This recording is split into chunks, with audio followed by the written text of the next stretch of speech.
Шынымен бауыр екіге бөлінеді екен дейді. Өзіңнің туған бауырың дін бауыр болып екіге бөлінеді дейді біреулер айтады. Кейде мынау дін бауырың өзіңнің туған бауырың істей алмаған нәрсені істеп беріп жатыр мыналар дейді.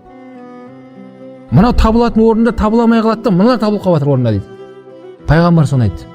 Иманның ләззатын татасыңдар. Құдай үшін дос болу. Алла үшін дос болған кезде бауырлар, иншалла ертең біз жәннатқа кірген кезде біз бір-бірімізге алғыс айтамыз иншалла. Бауырым, саған Алла разы болсын, рахмет саған. Сен білгеніңді маған айтып жүрдің, мен саған айтып жүрдім. Мен саған қарап өзімнің бойымдағы кемшілігімді түзеп жүрдім қажетіңе қарап. Деген сияқты біз бір-бірімізге алғыс айтады екенбіз жәннатта. Кірейін деп жатқан кезде.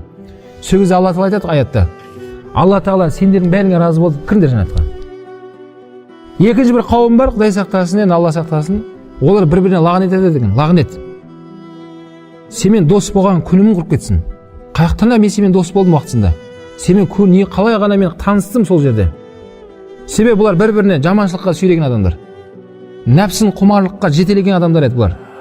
Соның арқасында ертең ана жаққа барған кезде минустары көбейіп кеткенде, амал дәптерін қараса, күнәсі көбейіп кеткен. Енді баратын жер белгілі болды да бұлар бір-бірінің жағасын жыртады дейді сол жерде. Алла тағала аятта. Бір-біріне лағнет айтады дейді. Алла тағала екеуіне де лағнет айтады. Екеуіне лағнет болсын, жоғалыңдар. Деген сияқты періште олар жоғалтып не? Тозаққа лақтырады. Алла сақтасын.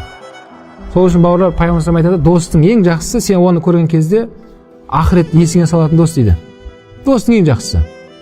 Бір бауырыңды көрген кезде намаз есіңе түседі. Мына кісі намаз кетіп бара жатқан шығар мүмкін. Бір кісіні көрген кезде, машалла, мына кісі Құран жаттап жүрген өткенде.